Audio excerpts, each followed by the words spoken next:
मेरे प्यारे बच्चों, अगर आपको वीडियो पसंद आए तो प्लीज़ लाइक सब्सक्राइब कमेंट में ज़रूर बताना कैसे वीडियो है। और आप कोई भाई लोग देख रहे हैं तो प्लीज़ सपोर्ट करना।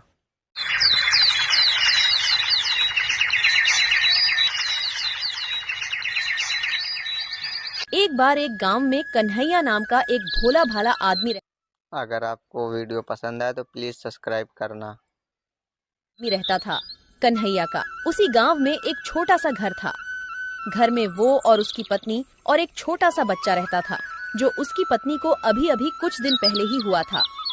कन्हैया के पास जमीन तो खूब सारी थी, पर वह सारी जमीन बंजर थी। उस जमीन पर कोई भी फसल नहीं हो पाती थी, जिस कारण वह अपना घर चलाने के लिए एक मुनीम जी के घर पर काम करता था।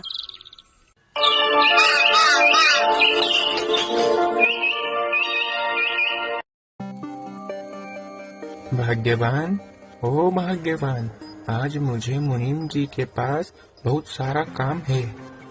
आज मुनीम जी का अनाज बाहर शहर बिकने को जाएगा, तो मैं आज खाना खाने नहीं आ पाऊंगा। तो तुम आज मेरा खाना किसी के भी हाथ मुनीम जी के घर तक पहुंचा देना। फिर कन्हैया मुनीम जी के घर पर काम के लिए निकल जाता है।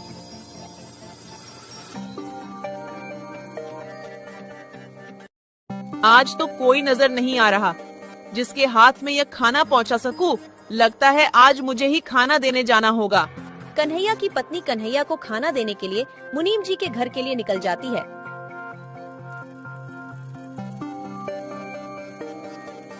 मगर रास्ते में उसे एक सांप काट लेता है।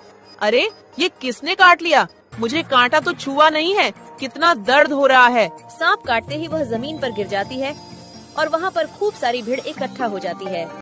कन्हैया लाल, अभी अभी गांव से एक खबर आ रही है कि तुम्हारी पत्नी को एक सांप ने काट लिया है। तुम्हें तुरंत ही उसके पास जाना होगा। कन्हैया चौंक जाता है और कन्हैया वहाँ से तुरंत ही निकल जाता है। मगर कन्हैया की पत्नी नहीं बच पाई।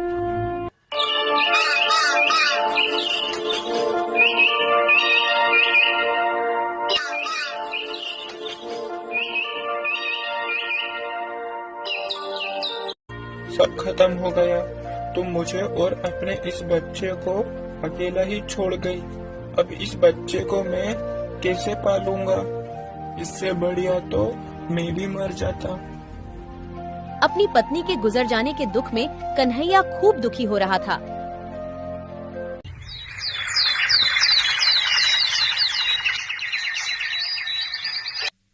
कुछ सालों बाद कन्हैया के जीवन में खुशी का माहौल बनता है। राजेश बेटा अब तक खूब बड़ा हो चुका था और उसकी बिजली विभाग में सरकारी नौकरी लग चुकी थी। आज बेटा तुझे लड़की वाले देखने आ रहे हैं। आइए आइए, आपका स्वागत है मेरे छोटे से घर में। राजेश को लड़की वाले देखने के लिए आते हैं और राजेश का रिश्ता नंदिनी के साथ पक्का हो जाता है। फिर कन्हैया अपने बेटे की शादी बड़े ही धूमधाम से करता है। फिर शादी के कुछ दिन बाद, नंदिनी, ये लो पैसे, जरा अलमारी में रख देना। अरे बाप रे, इतने सारे पैसे! बेटा राजेश, तू इतने सारे पैसे कहाँ से लाया? तेरी तो इतनी तनख्वाह भी नहीं है। अरे पिताजी, ये तनख्वाह नहीं है। अब मैं तुम्हें कैसे समझाऊं? पिताजी, इसे अंग्रेजी भाषा में कमीशन कहते हैं। मतलब तू लोगों से घूस लेने लगा है? और क्या पिताजी? बेटा, तुझे तेरी माँ के गुजर जाने के बाद भी मैंने तुझे पढ़ाया लिखाया और इतनी बढ़िया नौकरी के काबिल बनाया, और आज तू उसी कुर्सी का फायदा उठाकर गरीब लोगों से घूस ले रहा है।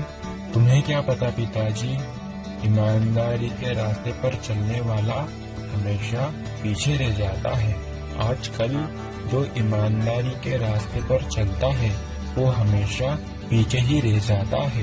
ईमानदारी पर चलेंगे तो धीरे धीरे आगे बढ़ेंगे, और अगर थोड़ी बहुत घूस खाकर आगे बढ़ेंगे तो बहुत जल्दी आगे बढ़ेंगे। पिताजी, बेटा, जो ईमानदारी के रास्ते से धीरे धीरे आगे बढ़ता है वो बहुत लंबे समय तक टिकता है। जो ये घूस खाकर आगे बढ़ता है वो बहुत ही जल्दी बर्बाद होता है। और आगे तेरी मर्जी। और कन्हैया इतना कहकर अपने घर से निकल जाता है। ठीक ही तो कह रहे हैं कि घूस लेना पाप है। पिताजी की बात तो मान लो। तुम भी चालू हो गई। पिताजी मुझे कम सुना के गए हैं क्या? घूस लेना पाप है। अब मुझे मेरा खाना दे दो, ऑफिस के लिए लेट हो रहा हूँ। इसी तरह कन्हैया का बेटा राजेश लोगों से घुस लेने लगा था।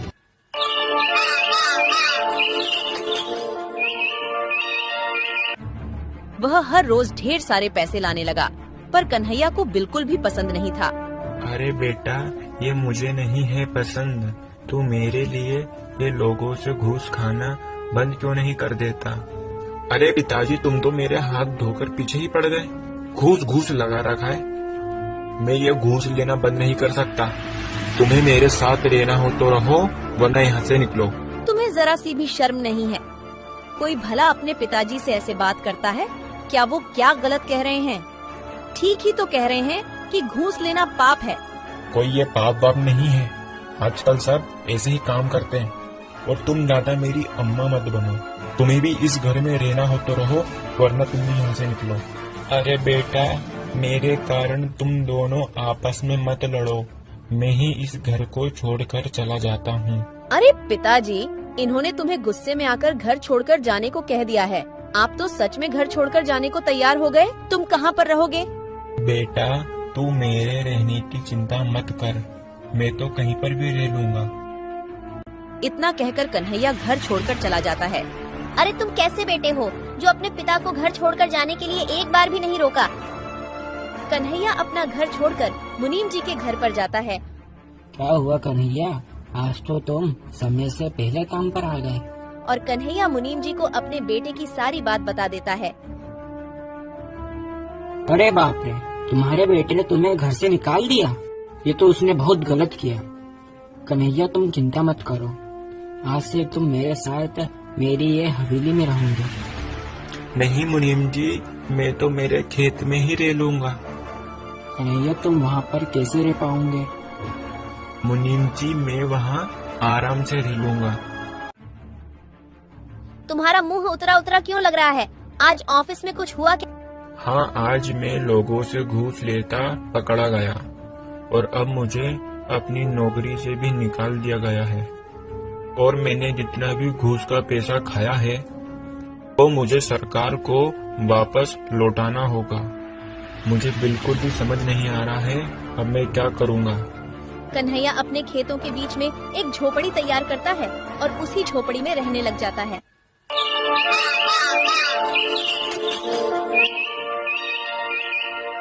मुनीम जी कन्हैया से मिलने उसकी झोपड़ी पर जाते हैं।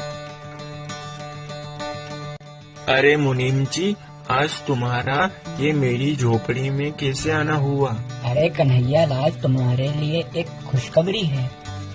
अरे जो तुम्हारी बंजर जमीन थी ना, वो एक फैक्ट्री निर्माण के काम के लिए खरीदी जा रही है, पूरे 5 लाख रुपए में। क्या 5 लाख रुपए? मुनीम जी, मुझे तो आपकी बात पर विश्वास नहीं हो रहा। अरे मेरी बात पर भरोसा करो, मैं सच कह रहा हूँ। ऊपर वाले ने मेरी सुन ली।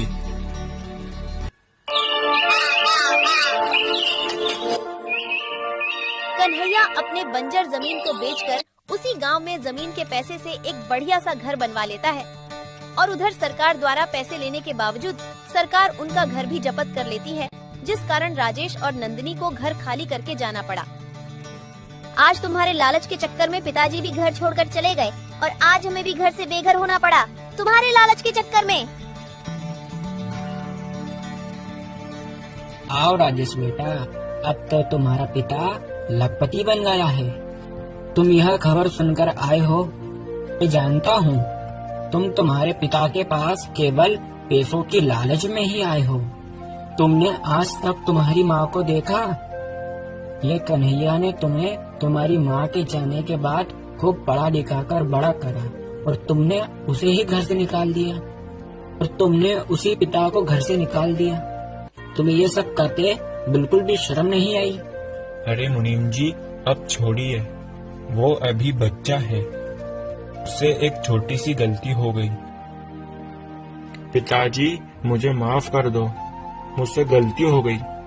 और आपकी बात नहीं मानने के कारण आज मेरे हाथ से नौकरी भी चली गई।